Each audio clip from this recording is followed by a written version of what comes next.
our Honorable Chancellor, Dr. Asim K. Chauhan, our Vice Chancellor, Professor Dr. T.P. Sharma, our Honorable Pro Vice Chancellor, Dr. Padmakali Banerjee, all faculty members, staff, and students.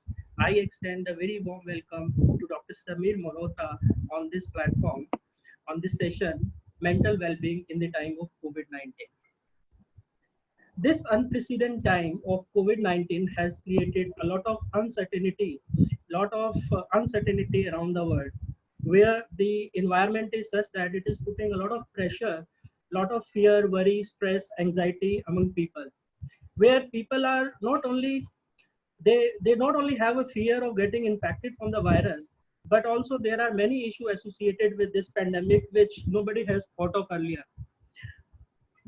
The Although we are moving from lockdown to unlockdown, but still the movement is restricted as to contain the spread of this virus, where people are not able to meet their friends, not able to meet their relative, they are not able to see their colleagues, and creating this is creating a lot of anxiety also.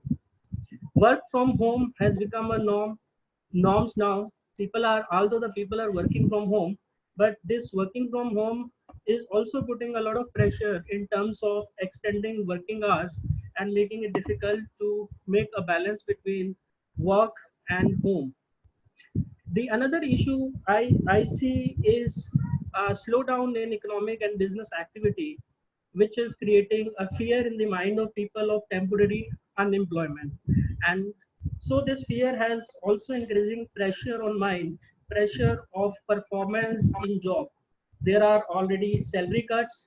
Students and youth, they are also worried as far as their career prospects and future is concerned. So there are so much issues which has probing up, and each one of us in one or another way is facing these issues, and which is creating the overall uh, affecting the overall mental health and well-being of people around us. So this particular session, where mental well-being in time of COVID-19, is going to provide a platform to all participants to have on the ideas that how in this unprecedented time one can look after the mental health and can concentrate on certain issues. So today we have with us our speaker, Dr. Samir Malhotra. Let me quickly introduce our speaker of the day. Dr. Samir Malhotra is the Director of Mental Health and Behavioral Science, Max Group of Hospitals, Max Healthcare. He has been working in the field of psychiatry, psychiatry, psychotherapy, tobacco, alcohol, and drug de-addiction as a clinician, an academician, and a researcher for over 2 decades. Prior to joining Max Healthcare, Dr. Malhotra has been a consultant with the Department of Psychiatry and National Drug Dependence Treatment Center, All India Institute of Medical Sciences, and National Health Services, United Kingdom. He is a certified teacher from the postgraduate degree of Kent, Surrey, and Sussex, United Kingdom. He has a wide area of assignment to his credit and served as an expert professional in the committee formed by the Honorable Supreme Court of India and National Human Rights Commission and the Justice Verma Committee. As an investigator in WHO and Ministry of Health and Family Welfare, Government of India, and National Institute for Clinical Excellence, United Kingdom, he has contributed several research articles in medical psychiatric field and contribution to WHO manual. Recipient of many coveted awards, he is a member of the National Academy of Medical Science. He has been invited on many forums like European Psychiatric Association, NDTV, to name a few. He has been actively involved in delivering lecture on host of issues such as leadership, interpersonal skill, enhancing focus, coping, motivation, and performance, and many more. Dr. Malhotra, welcome to the forum. Thank you so much. Before we start with the session, may I also like to introduce our Honorable Pro Vice Chancellor and Dean Academic, Dr. Padmakali Banerjee. Dr. Banerjee is a thoughtful leader and a leadership coach, a doctorate from University of Delhi. She is a fellow prestigious Somatic Inkboard Society. She has over 26 years of experience in research, teaching, consulting, training, academic administration. Her current research interests include optimism and well-being, curriculum design, and leadership study. She is the recipient of prestigious 2018 Greenville Leadership Award from USGBC for her contribution toward environmental sustainability, and also Award of Excellence from INSPA. the prestigious Indian School Psychology Association for her contribution in the promotion of school psychology. She is the member of the editorial board of SIS Journal of Projected Psychology and Mental Health. Her book, The Power of Positivity, Optimism, and Seven Sense, published by Sage, is a popular choice globally. Her research model, Paroma, has been registered as a trademark for imparting counseling, education, and training schedule amongst the organization and general public to improve life and ability. She has developed a psychometric test, Optimism Index, a tool to measure optimism quotient popularly used by the corporate. Her dream is to transform the world into a happier place to live in by instilling hope and optimism in today's youth. Ma'am, with this word, may I request you for your opening remark on the topic, please. Thank you, Dr. Vikas, and a very good afternoon to Dr. Malhotra and to all the attendees. I can see slowly the attendee numbers have gone up, and I love this escalation in numbers. It also talks about the passion that our youngsters have in order to improve their life and living. So, in fact, even before introducing the concept, I thought, I think this is such a beautiful platform. And during these months of crisis, the great lockdown, the great social distancing, I think the power of, the platform has brought us all together. So let us also look at the good news. And very recently, I have been talking to in large forums. And yesterday, I was also a part of the European Congress on entrepreneurship. I must share with the entire audience that there has been a thrust now, not only on the startup in the areas of, manufacturing, but people today are looking at the social awareness in terms of well-being, mental health. It is taking the front seat. Then I've been also talking to the K-12 school principals and educators and have been taking large number of training programs. What I see is that we have to understand that all of our learners, they're all learners in crisis. None of us sitting here have handled so much of crisis like a pandemic when we were studying in the universities. So I really appreciate, and please treat it as an opportunity to face the world. So people who would be successful tomorrow would be the people who would be grabbing the new opportunity. And at the same time, you need to take care of your own self, your well-being, create a robust network around you where you can talk to whenever you find that you are going to have some kind of an anxiety attack or a panic attack, reach out to people, have enough balance in terms of your, sleep cycle, your exercise, these you're reading every day in the newspaper. But what is also very critical is to have these kind of knowledge sessions where you hear from the experts, where you hear, when you talk, you assimilate that, and then you are able to practice. So if you have a good engagement, good, meaningful purpose in life, you would definitely go through these times with much ease and with happiness. So I do not want to take much time today because I'm most eager to listen to Dr. Malhotra. But I must tell you, Professor Malhotra, that, Amity University, Haryana, which is a research and innovation driven university, we have two very robust departments in psychology. We call it IBAS, Amity Institute of Behavioral Sciences.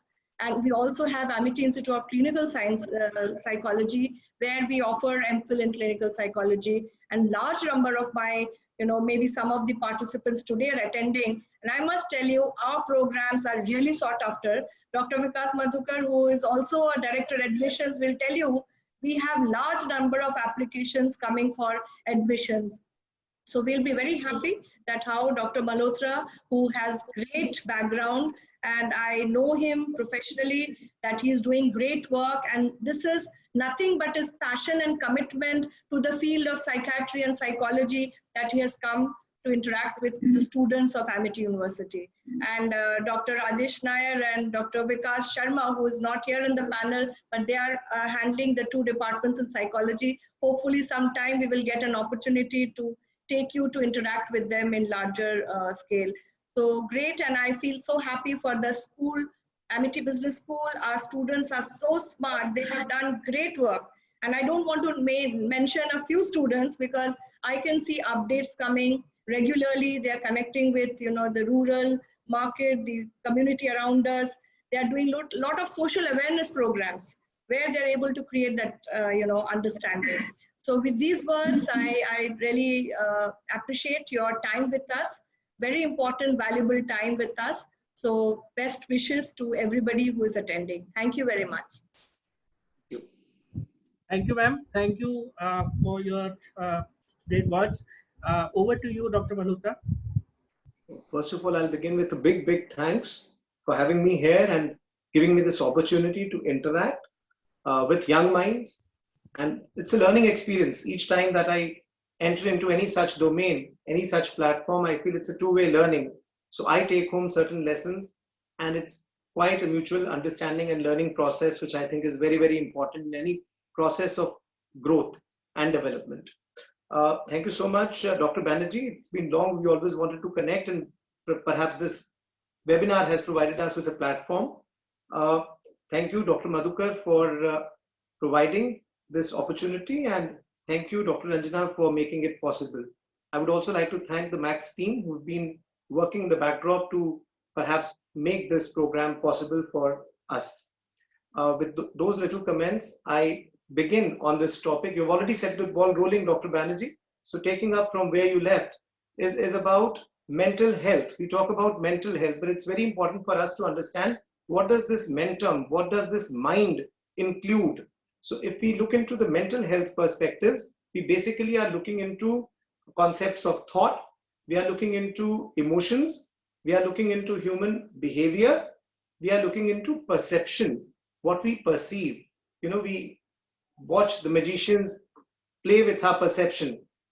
They take us through certain illusionary experiences, and we tend to believe in what they show us at that point of time. We know fully well that a person cannot be cut into 10 parts and then the body again rejoined within a few seconds, like the magician shows us. And they call themselves as illusionists these days because they create that magical illusion. And that is something to do with perception. So mind also engulfs perception as an important aspect. Another important aspect is about judgment. And I think Dr. Banerjee did refer to it while she gave the initial address about difference between, I think, wisdom and intelligence. Judgment is ability to take, or make the right kind of decisions at the right point of time, which is in keeping with maybe the social context, the personal context of an individual. So when we are talking about judgment, it's how you look at the situation and what are you able to make the most out of it is something which is important. And in today's age and this moment that we are living in, unprecedented times of pandemic, a lot would depend on how we view it, how we process this information in our mind, and how we find ways to do something positive, creative, and perhaps take due precautions during this phase, which again would talk about judgment as a parameter. Orientation and concentration would be other parameters of mental health. So mental health is huge. It's a huge area. And when we say mental health, it goes beyond the brain, beyond the upper limits of the mind that we talk about. It also engulfs interactions between mind and the body. It also engulfs area of sleep, which is very important. So these are all various ramifications. So mind extends beyond the brain. It doesn't limit itself to the brain. It also includes certain perceptions that we talk about. It also engulfs certain bodily symptoms. So if, say, for example, if a person is quite anxious and stressed, that person might be suffering from irritable bowel at the same time. That person might have sweaty extremities or cold, clammy extremities. That person may develop goosebumps on the skin. So those kind of things do happen. That person might have palpitations. So what is it? It's the mind working at that point of time. Perhaps mind feeling the stress at that point of time, which is reflected in the body. So there's a very strong link between mind and the body. And in our psychological and psychiatric clinical jargons, we call it as psychosomatic medicine, where psyche means your mind and soma means your body. So it's the interlink between your mind and the body. And we say that the interlink happens through a set of neurochemicals, through a set of hormones, and also through our immune system. And these days in COVID times, we're always talking about building the immune system. So it has an important role to play. If the mind is relaxed, if the mind is somewhat sorted, clear, it would reflect in building immunity as well, alongside other aspects that we understand of our mind. So from here on, I take you through this process of perhaps talking about mind and how it gets stressed and what little measures could we adopt as an individual to help ourselves feel somewhat in control. So let's come to this terminology of stress. We use it very often. You know, the extra work, we feel stressed. Not able to sleep properly, we feel stressed. Little things that you have to do outside your realm of life or routine practice makes you feel stressed. We talk about stress in different ways, different domains, and different manifestations. So stress could be either manifested in a thought process, which is how you think at that point of time, how you express yourself at that point of time, and what you go through within yourself, both in terms of your mind and in terms of your body. So there's a biological aspect of stress as well. So when we are talking about stress, it's like a challenging situation. And it's up to us what we make out of it. Like Dr. Banerjee referred, a lot depends on how you view this situation. You might come up with very constructive ideas. You might come up with inventions during this period. You might come up with ways of dealing with the situation better. And that is something which evolves when we take any stress as a challenge.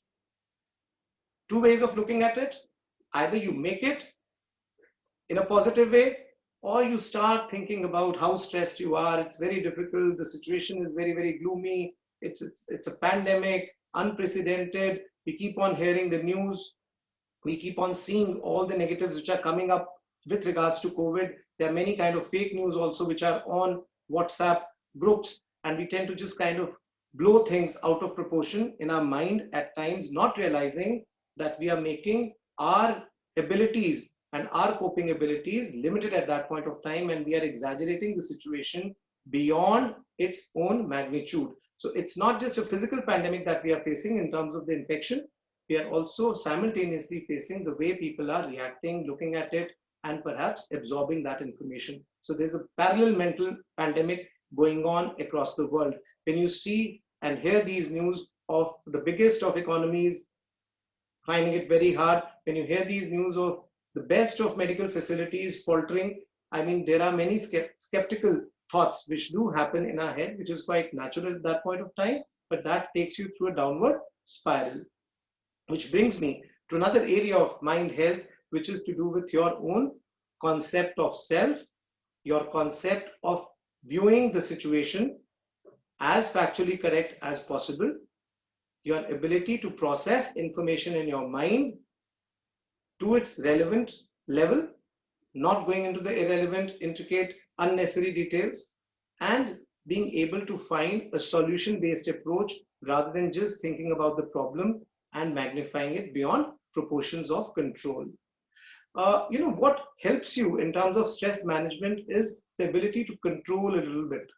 When you feel you are able to control yourself, you are able to sail through, you are able to take it in a positive way, and you are able to bring in the best out of you. We say this stress is eustress because it is helping you take out the best in you.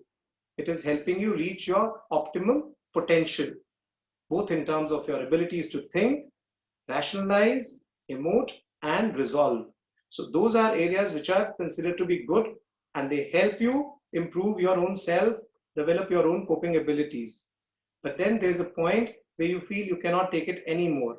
And that level where you feel distressed, where you get dysfunctional, where you get chaotic, where you may enter into a danger zone of harming yourself or maybe posing a threat to others around you, that becomes a point of concern or distress or dis-ease. When you're not at ease, it leads to dis-ease, right? So that is the area which is a difficult area, and that needs to be sorted. And two ways we can deal with it. One, not reaching that point of distress. So preventive steps. The other is how do we manage once we are in that mode of distress, right? So we first think about what are the areas which perhaps help us in terms of taking the stress in a positive, challenging way. I'll give you a simple example. We celebrate a birthday, and each year when the birthday comes, there's a build-up of excitement. Before that, you want people to wish you on that particular day, and with social networking and WhatsApp, you're looking at how many messages have I received, how many calls did I get, how many emojis did I get that day, how many people got to send me those flowers and those virtual cakes that day. There are many things which you are looking at. That excitement is building up. You're enjoying your day that day. You are enjoying that day with your family, with your friends, and you feel good about it. But in reality, you're cutting 1 year short of your life. Usually people do not go that way of thinking that, oh my God, 1 year lost, one further year lost. And then you become sulking, and then you become low in your mood, you become disturbed, and you're quite negative in your thought process. So that is the distressing mode of thinking. The other one is a positive way of taking situations and enjoying the journey of life. I often say life is not about reaching destinations, it's a journey. So it is up to you how comfortable, how enjoyable, how passionate, like Dr. Banerjee just said, how passionate you can make your journey of life. It's very important. I'll give you another example. Say, for example, we are having a train ride, right? And it's a journey. And we have to reach a particular place. And usually trains are late. So when you are waiting and you're not able to reach your point in time, and this happens very, very often, when a train is getting delayed at a particular platform, there are some people who keep an eye on their watch and become very fidgety and restless and start getting into a blame game of maybe blaming the railway system, blaming the government, blaming the overall coordination process, and why people do get late. So that kind of a blame game doesn't help them, isn't it? It might create that negative vibes within them, and that might create a negative kind of environment with fellows whom they are traveling with. So that is a negative way of looking at the situation, not enjoying it, feeling restless, feeling miserable, feeling as a victim of circumstances, where they get into a self-victimization mode by blaming the other person. So when you blame the other person, when you blame the external situation, things go beyond your control.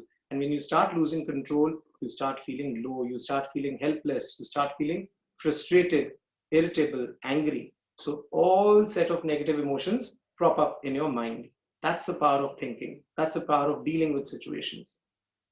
But the other way of looking at it is a person who's maybe reading a newspaper, gets down at the platform, picks up on maybe a dialogue with a person or two, enjoys a cup of tea, gets a flavor of that place where he did not intend to go initially, but happened to be in because of the circumstances, and gets a flavor of the journey itself.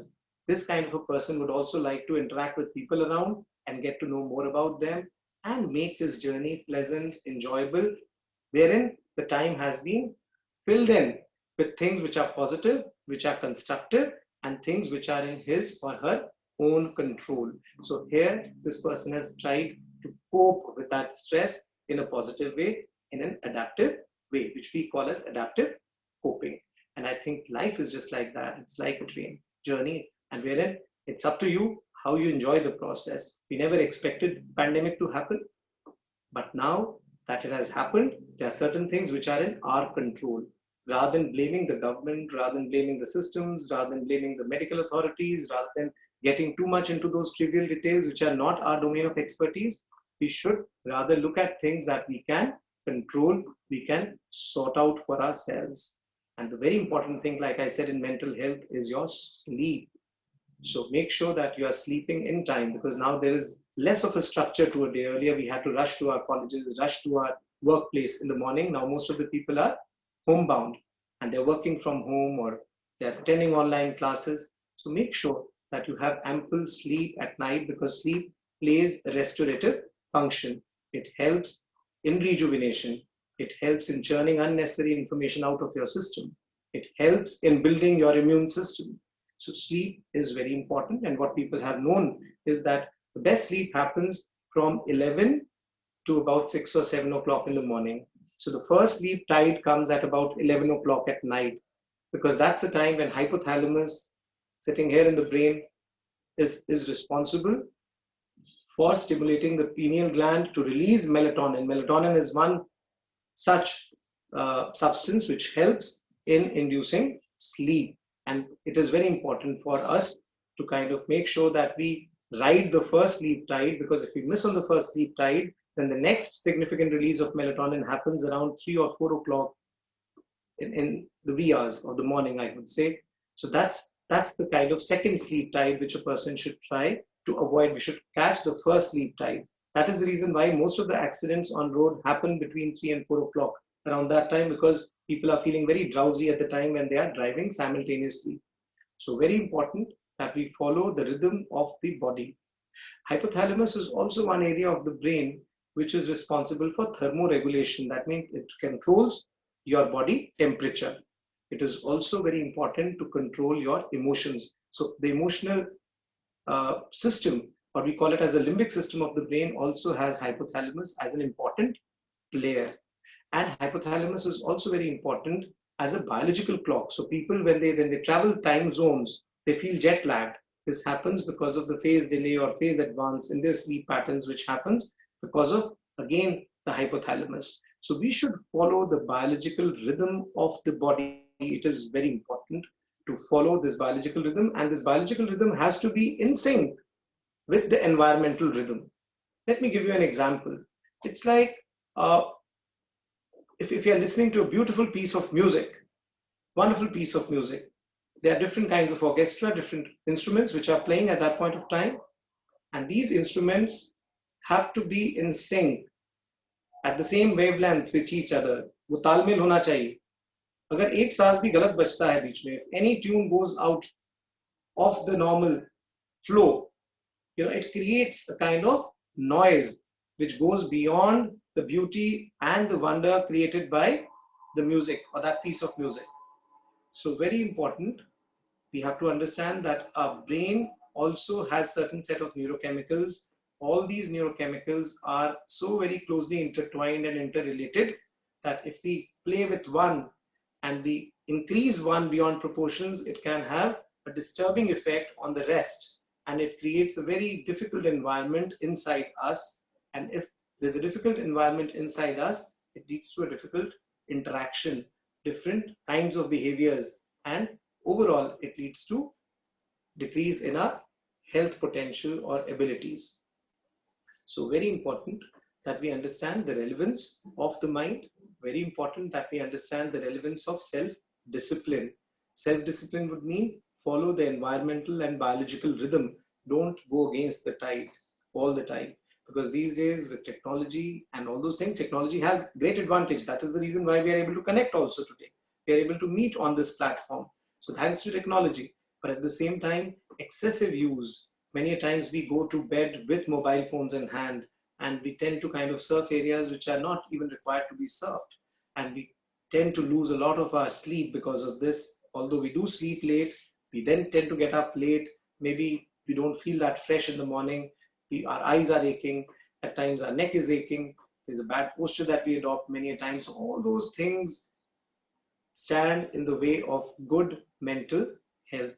So very important, we should lead a little disciplined lifestyle. We did talk about work-life balance. I think Dr. Madhukar did refer to it in the beginning. And I think that is very important in today's age and particularly stage of life that we are all in. Because if we maintain a good kind of routine to our day, and there is some meaning and some purpose to our life which is defined, like Dr. Banerjee just pointed out in the beginning, then life becomes more fulfilling. You have something to look forward to the next day, which becomes very important. There's another area of our thought processes which I wanted to discuss, and the power of the thinking, which I think is very important. The way we think. I gave you one example of the journey in a train, but then there are many, many other kind of areas which are involved when we are processing any piece of information. And remember, whatever you think is also based on your belief system. It is also based on what you've seen, heard about issues in your immediate surroundings, in your family, the kind of cultural beliefs that we hold on to, the kind of moral beliefs that we hold. So many, many such belief systems influence our thought process. And our thought process is something which happens between a situation and our response or reaction. Our response and reaction could be through body language, majority of it, and also through our words that we speak and the emotions that we display.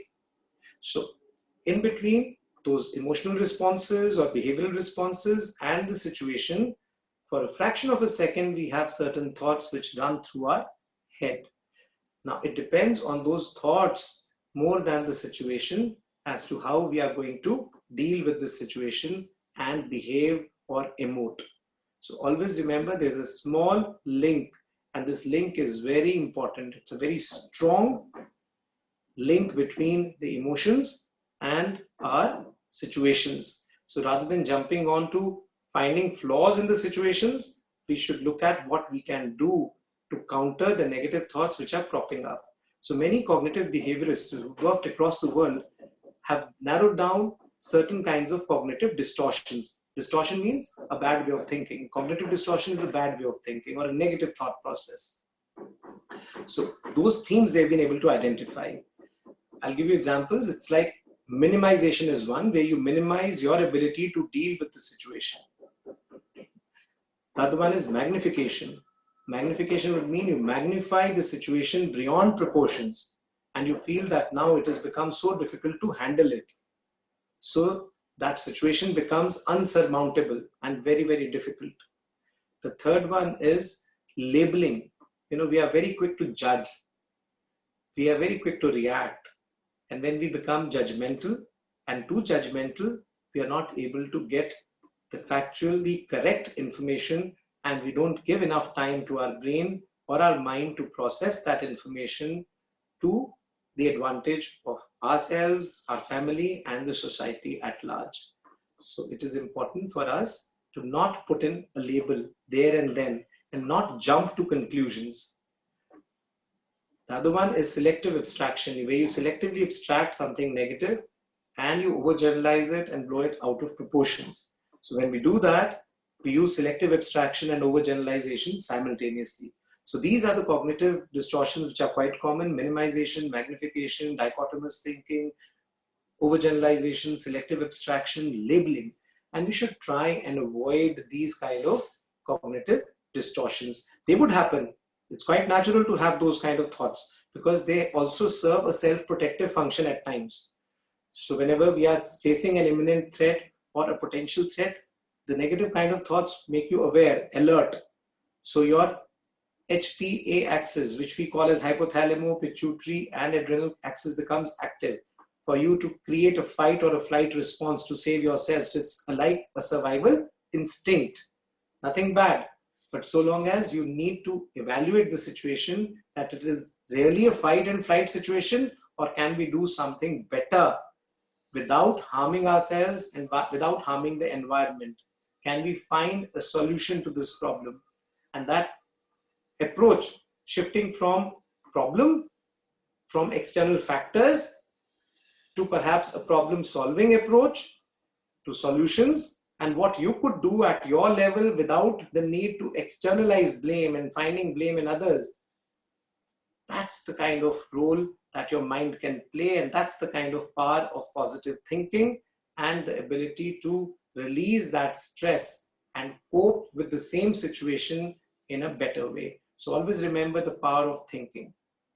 The power of discipline I talked about earlier, wherein you have discipline, you have a little structure to your day, you exercise well, you eat healthy, you sleep in time, you maintain a good body posture, you engage in some regular exercise, yoga, meditation. All these things are important. So that sense of discipline, sense of purpose, the power of purpose, very important. I don't know how many of us have read this book by Viktor Frankl, who was an ace psychiatrist of his times. After this book is on man's search for meaning. And he came up with the concept of logotherapy, where he says people who, he talks about the concentration camp experience, where he himself was placed in one of the concentration camps of his times, and how each day was so very difficult to live.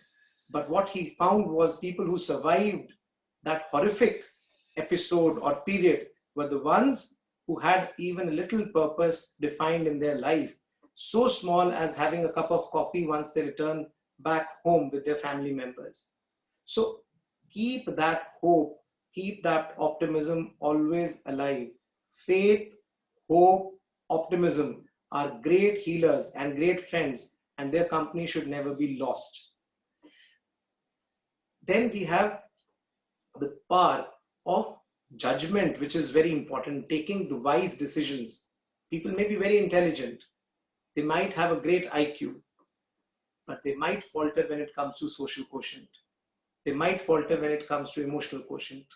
So judgment is that wisdom which is required in today's age and stage of life.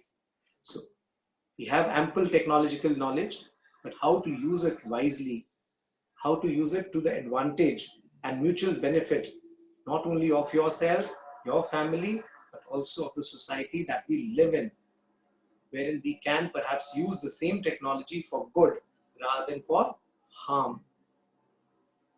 Very important concept which I thought I would discuss is the concept of self. You know, the first relationship that a person has, these days people talk about relationship issues and not many problems happening. I think the first important relationship is with your own self. That's the first relationship. If there's a problem in that relationship, then that problem is going to manifest in all other relationships that you share. Today it could be your fiancé, your friend. Tomorrow it could be your other family members. It could be perhaps the place where you are studying, the university, maybe your colleagues tomorrow where you work, maybe your seniors, maybe your subordinates. So it is then going to percolate. But remember, the problem is not outside there. The problem is somewhere within us, where we are not able to curtail it and control it and regulate our own self. So our own relationship with our own self is somewhat jeopardized. That is something which you need to first understand. When I say relationship with yourself, remember any relationship survives on a simple formula of give, give, give, give. Take less. When I say give, give, give, give this sense of purpose to yourself. Give this sense of discipline to yourself. Give this sense of responsibility to yourself. Give rest to your body adequately in time, following the body and the environmental clock. These things are important. Exercise. Release those positive endorphins and enkephalins and opiates that we talk about. These things will build your level of immunity and you be happy by also building on your thought processes which are more positive. So whenever you're feeling low, whenever you're feeling anxious, whenever you're feeling restless, whenever you're feeling irritable, whenever you're feeling jealous, whenever you're comparing yourself with others, whenever you're not feeling happy because of achievements of others, ask yourself, what is the thought in your head that is making you feel that way? And try to identify the thought, try to rectify and resolve it there, rather than suppressing it, or rather than succumbing to that thought and doing something stupid or negative to yourself or to your environment. I think that's the part of relationship that you should share with yourself. Then your concept of self, I'll just give you a little brief on that concept of self, wherein we are talking about, I'm wary of the time, so I'll try to match both. Wherein the concept of time is also important when we talk about discipline and your concept of self. But the other thing there is your definition of self. Your definition of self is very important. Is it only me, skin deep? And is it only instinctual drives that I need to fulfill? So whether it's hunger, whether it's anger, whether it's sexual drive, I just need that at any cost. Or is it to do with your concept of morality? Is it to do with your concept of responsibility, not only towards yourself, but towards your immediate environment, your family, your kith and kin, your nation, and the world at large? So remember, the more me we get, a me feeling, skin deep, instinctual, the more distressing it gets over a period of time. But the more we become in our approach, the more comfort we create for ourselves and the environment. In the process, we learn to give more, expect less. Must have read, must have come across, more expectations lead to more agony and more distress. So we say replace expectations with acceptance. That's one formula to carry home. Replace expectations with acceptance. If at all you have to expect rationally from your own self first. That's your first relationship. So are you fulfilling those expectations out of your own self? If you have planned your next day in a certain little way, don't put too much of pressure, but some little way, and try to fulfill those. So that way you undercommit, you overperform. That builds up motivation, that builds up your desire, your passion to work more in that field. There's one concept of success which I thought is important in today's age and stage of life that we all live in. Success, when we ask youngsters, and many people have come across this, and I think you would also agree to it, would be making quick money. It's about fame, having a name, and maximum money to our disposal. But believe me, I'm not just saying for the sake of saying. I've spent almost more than 2 decades, almost 25, 26 years in the field. And when I come across people from all strata. I've worked both in India as well as abroad. And I've seen people from the poorest of backgrounds, and I've seen people from the richest. I've seen the entire strata over these years. What I've learned is people who have enough name, who have made enough money, who have risen very quick in their career are not necessarily the happiest in the world. Because for them, success is something different. For others, success is what they do not possess. For them, success is again something different because they are looking for internal happiness. They are looking for meaningful relationships because they feel people are getting connected to them, or whosoever, if at all, is looking after them is only looking after them for their name and for their money, not for the person that they are, not for the individual that they are. And they have very few friends at times when they reach that point to share, to understand, to interact, and to enjoy that level that they have achieved in terms of their career and in terms of their money part. So remember, it's not just about money. It's not just about a powerful position that you hold. It's not just about, having your dreams of that nature come true. It is about sustaining the very fabric of trust in relationships. It's that fine, intricate balance between work and family, work and self, empowering yourself, doing something which is meaningful, not without purpose, just to make quick bucks fast. That doesn't work. That doesn't work. That doesn't give you internal satisfaction, because success would ultimately be a point where you feel contented, where you feel I've been able to do what I wanted to do with my life. There are no regrets at that point of time. And if you look back, it feels like the life was worth a journey that I lived. Remember, that is one thing that you cannot run away from. And that's something that you should nurture each moment. Keep that long-term vision of contentment in mind whenever you're doing any work, and try to do it mindfully. These days we have this concept of mindfulness, wherein we say you should be cognizant, you should be aware of what is happening inside you and what is happening externally. But don't be judgmental that quick. Don't put a label that quick. And don't react very quick. I also heard one of the wonderful speakers say, and relate to one of his life experiences, wherein he was told that anything which comes out of our body smells, stinks. Whether it's a breath, whether it is a sweat, whether it's your urine or a stool that comes out of your body, it stinks. Only thing which perhaps can stink and pain and can provide solace and fragrance is your speech. That is in your control. There are certain concepts of mind which are in your control. Behavior and speech is something. Body language is another. Ability to process your thoughts is another.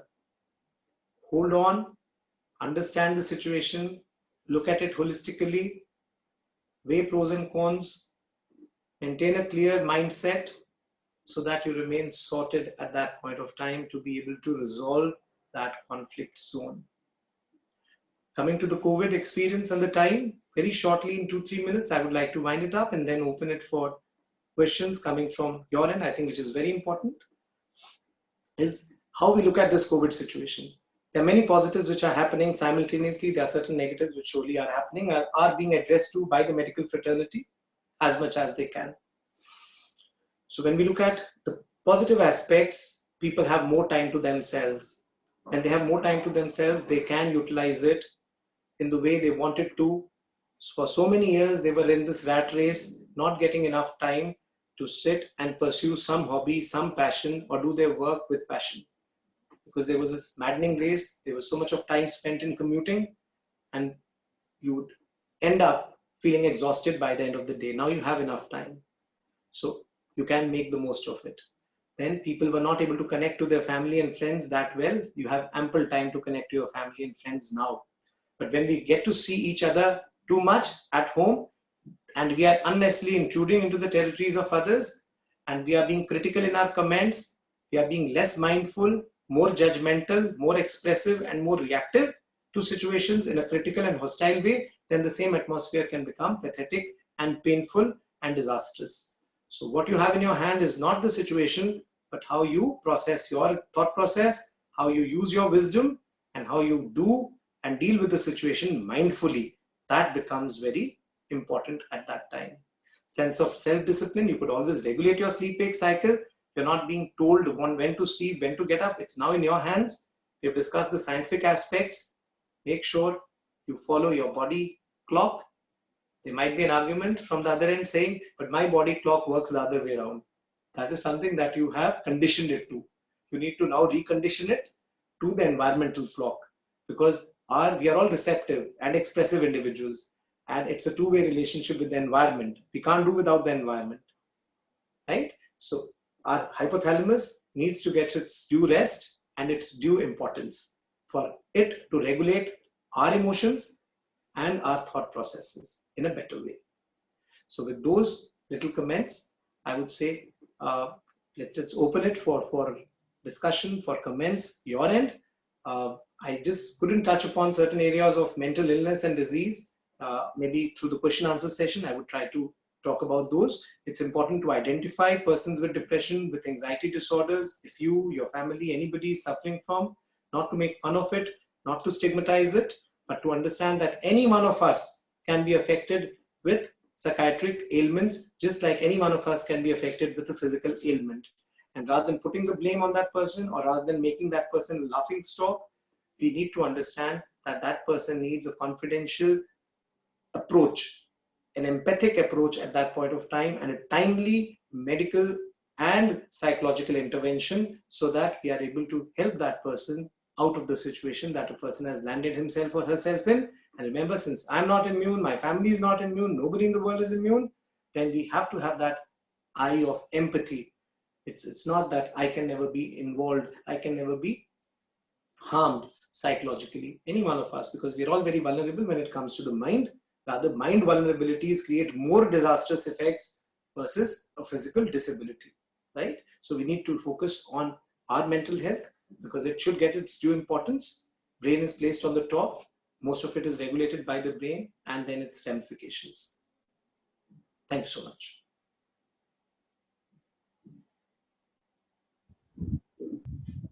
Thank you, Dr. Malhotra.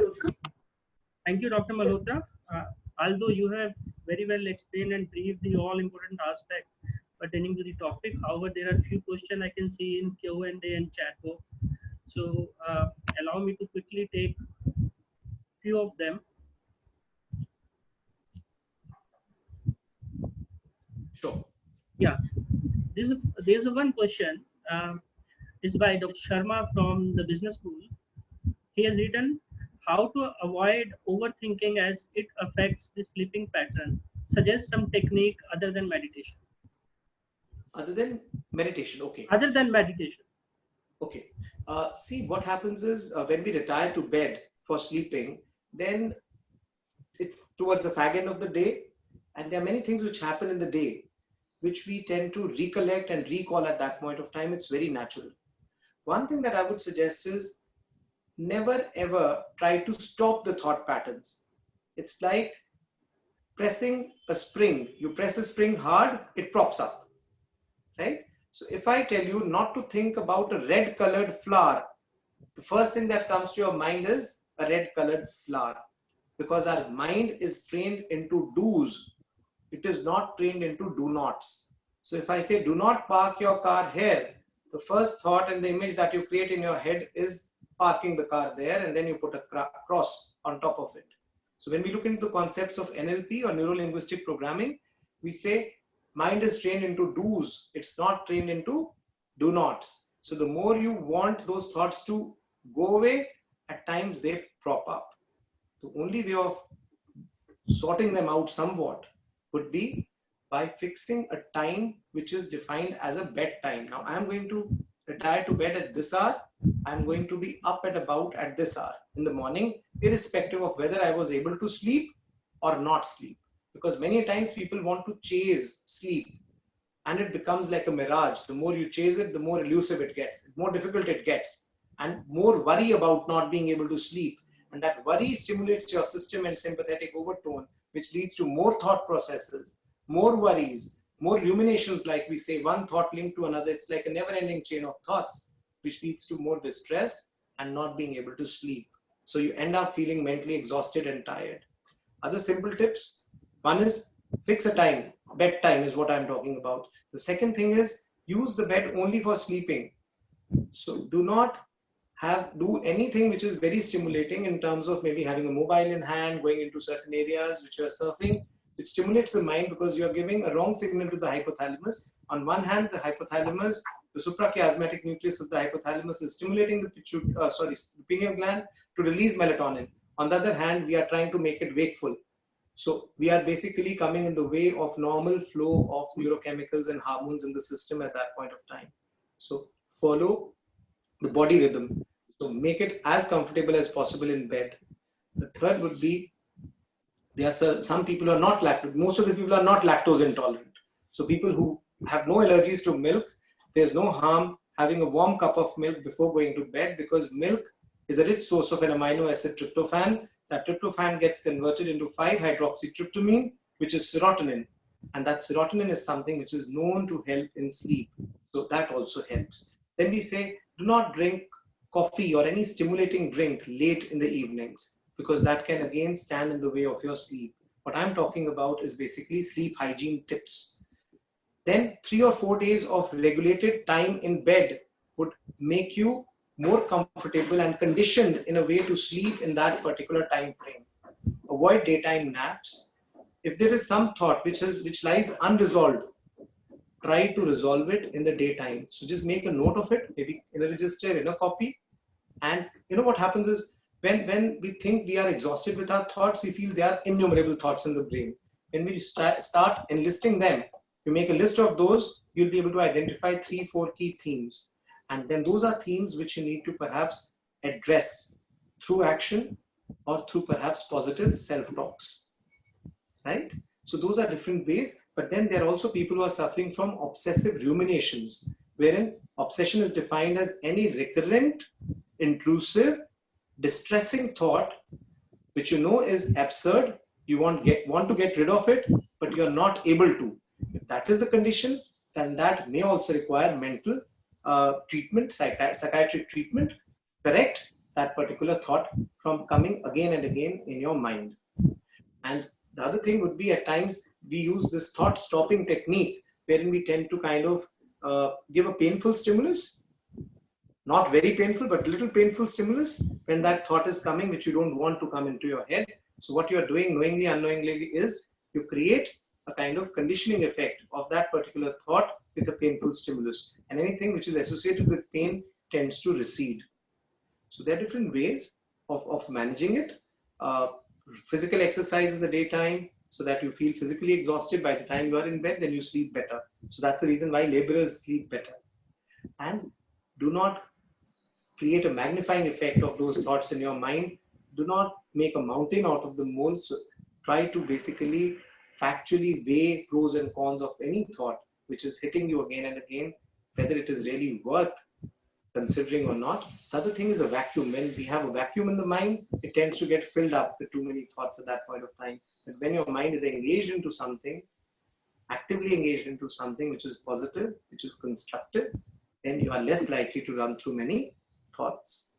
People can also, recite a mantra, which can also help. Music can also help for sleeping. And when you're using music, it should not be something which is very peppy and stimulating. It should be something which is calming and light. It could be mild piano, or it could be something to do with flute. So those kind of things help.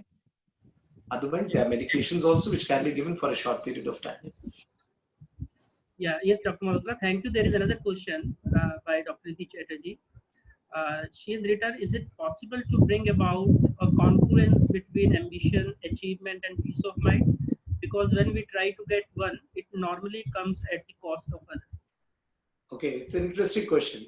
So she talks about ambition, she talks about achievement. And peace of mind. Okay. See, these are all overlapping. I don't see them as extremely opposite. Peace of mind would not mean no ambition. If there's no problem, no ambition, then what's the purpose of this life? Right? But there's a difference between ambition and over-ambition. When we say over-ambition, anything in excess is bad. Over-ambition is something which takes you in that parabolic, kind of graph that we talked about, eustress and then distress. It takes you towards distress. You're going beyond your realms of control and understanding of yourself and your ability. But yes, ambition drives you to the optimum best that you can achieve out of yourself and out of your environment. So long as you make this journey with a peace of mind, not by losing your peace of mind and making it chaotic. Problems have arisen in this COVID pandemic because of the chaos which has been created. We hear different kinds of news coming all over. Every person has become a doctor these days, isn't it? So people are, we have stepped out of our roles, our boundaries, and got into areas which are not areas of our domain or understanding. And with that limited information, it is at times blown out of proportions. There's sensationalism in the news at times, and things go out of hand and out of control. So over-ambition, not correct. Ambition, important. With peace of mind, very important. And achievement or a sense of achievement. Achievement is not just about monetary goals. It's not just about reaching a destination point. Tell me something. If a person reaches a destination point, say for example, any most successful businessman in the world, if that is what success is, if you ask that person, how many destination points of achievement did he achieve in his life? And how many days did he enjoy those destination points? Maybe a week, maybe a month. Say you wanted to get into this business school, you got into it. How many days did you party for being into the school? And once you are here, you say so many people who are here with you, just like you, right? After a certain time, you're looking for a good job outside. You find that good job. You enjoy that for a week, for a month, for 2 months, for 6 months, but will you keep on blowing that trumpet throughout your life? No. So you lose that, isn't it, after a while?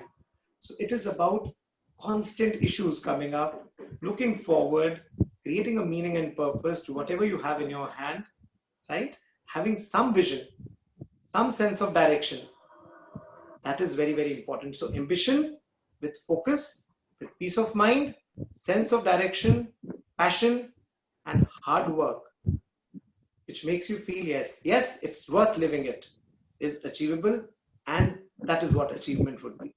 In fact, I want to add here very interesting thoughts. I really am tempted to add here that this is whole concept of, what Aristotle brought about eudaimonic well-being. When your purpose in life, for example, your aspiration, ambition, achievement, and you have a larger purpose in life. So you will see people like, say, Mother Teresa or, Vivekananda. So they had such a big purpose in life. Or even say Tagore, who traveled to so many countries with his own work, for which he got a Nobel Prize. The purpose becomes so big that through that purpose, you receive well-being and peace of mind. Absolutely. I think this is something that, each one have to reflect. So you cannot have bits and pieces of achievement. It should be a bigger whole, Bigger whole.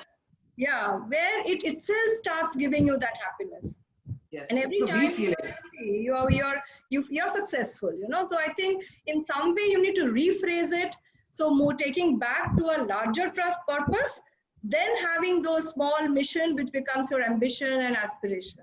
And please celebrate each of your achievements, because they say a person who is able to accomplish and celebrate it, they have a larger purpose. It becomes self-actualization. So you will see it in artists. You will see it in people who are making music or creating movies, or even a psychiatrist or a psychologist, that every small case that you do you're moving towards your, purpose, your self-actualization. So I think a great question, but I thought I must share with you. Absolutely. And another example, just to take it forward from there, another example is you get a mathematical question and it's a tough one. You spend a lot of time analyzing it, and once you find the solution, it gives you a sense of satisfaction and achievement. So life is full of problems. Problems would always be there. We cannot get rid of problems because many people have said that if there are no problems, then there's no life. So life will have problems. Learn to solve them. Learn to enjoy having solved them. Enjoyment with your colleagues, your friends, your family, and then look forward to further issues which are there and try to resolve them. So it's a constant sense of being able to resolve. It's a constant drive within you. It's a constant quest to learn, which is very important. And that passion should always be alive. Yes, the mission should be holistic. It should be a bigger picture, a bigger goal, not just including yourself. That concept of self should include a we feeling over a me feeling. Once you think about others around you, you empathize, you are able to be more inclusive in your thoughts, then you feel better, then you have more to give. Even bringing a little smile on somebody else's face gives you a sense of purpose, a sense of mission, a sense of achievement, which is very important. And as a psychiatrist, as a doctor, as a therapist, what I understand is it's not just the money that I get from the patient. It is the kind of a smile and the feel that they convey that it was worth going through this journey with you. And thank you, Doc. You were able to resolve it. You were able to help us resolve it.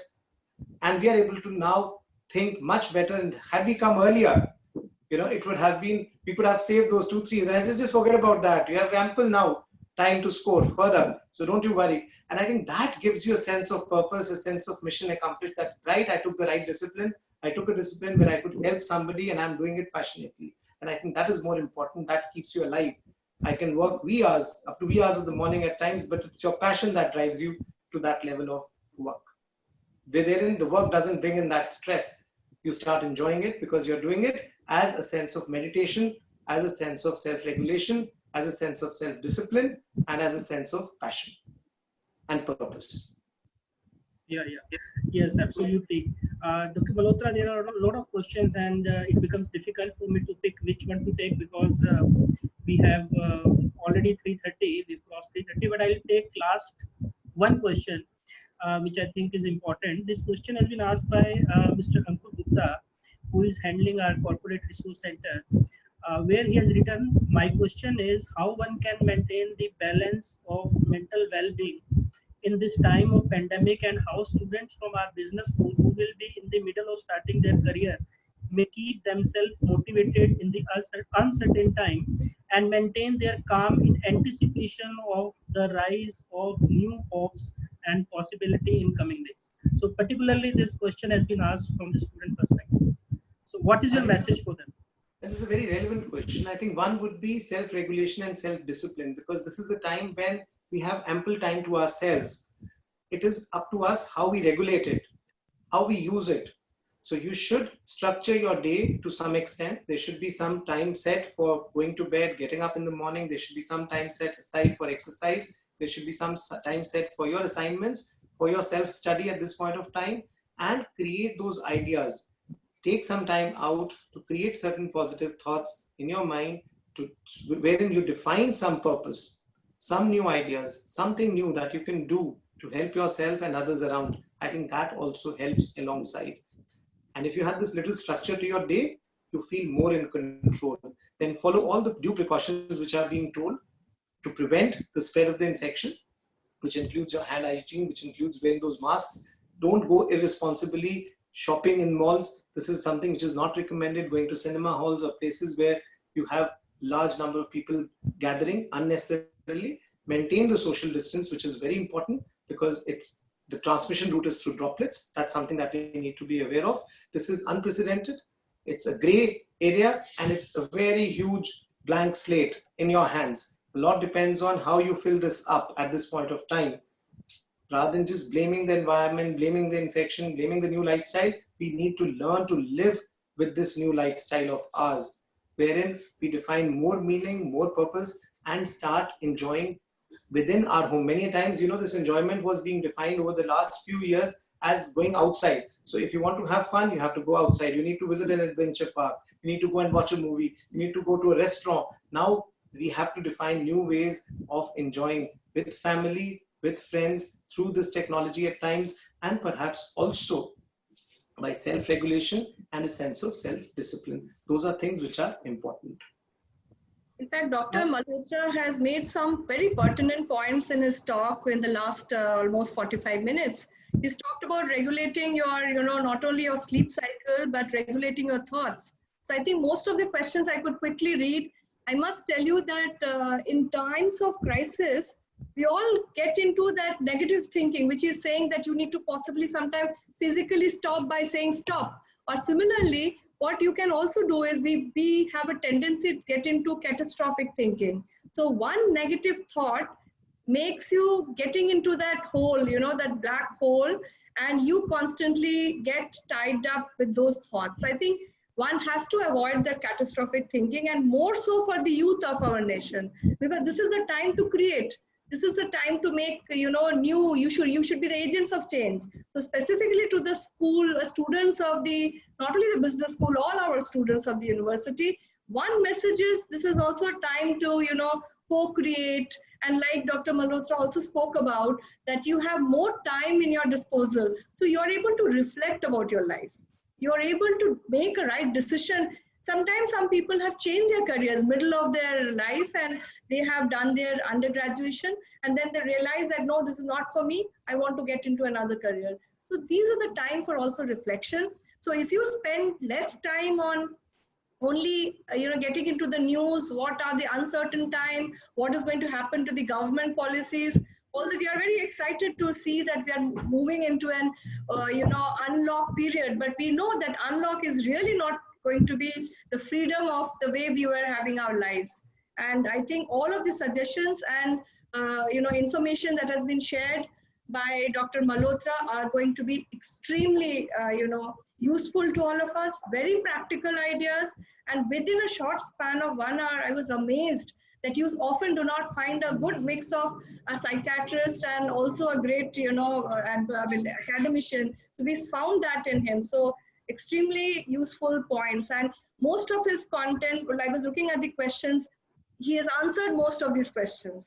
So thank you, Dr. Malhotra, for such an insightful discussion that we've had today. Thank you so much. And we also run, I thought we'll just use this platform to also share this information, that we also run a platform wherein we are providing internship trainings and perhaps observership trainings to students who might be interested in the field of psychology as a kind of collaborative effort that goes on alongside our clinical realm that we work on. Great. And I think many inventions are happening around this time from the young minds. People have come up with simple ventilators which were not easily available earlier. We have low-cost ventilators being manufactured in our country in-house. People are coming up with ways of maintaining social distancing. There are many ways people are coming up with new inventions with respect to masks. There are so many new things which are happening. People have started using technology for going online for many other issues, be it learning, be it many other modalities. So there are many modules which are coming up. So there are many ways of looking at life from a different perspective. It's a new COVID lifestyle which we are adopting to. And I think it's a huge scope for them, huge realm of opportunity for them to make the most of it, rather than feeling threatened and feeling insecure and going towards that dark circle or point that you just talked about. Yes, thank you, Dr. Malhotra. Thanks again for such an insightful session. And I'm very much agree with you what we have spoken in the last, that there's so much invention which is coming out. And in our university also, we have an incubation center where already we had many projects which are on advanced stage pertaining to helping the COVID-19 situation. We have researchers, those they are in process of developing a low-cost ventilator. They are in the process of developing a kit for coronavirus, and also there are work going on antimicrobial face mask also. So there's a lot of initiative has been taken in the university, and though I wanted to take many more questions, but there is a message from the IT that we've already exceeded our time limit. So such a wonderful session. Thank you for being here. Once again, on behalf of Amity University, we are really thankful and grateful to you. And thank you to you, Dr. Padmakali Madam, to be here and sharing your thought. And thanks to all participants, thanks to faculty members, staff, and students. Thank you all. Thank you, Dr.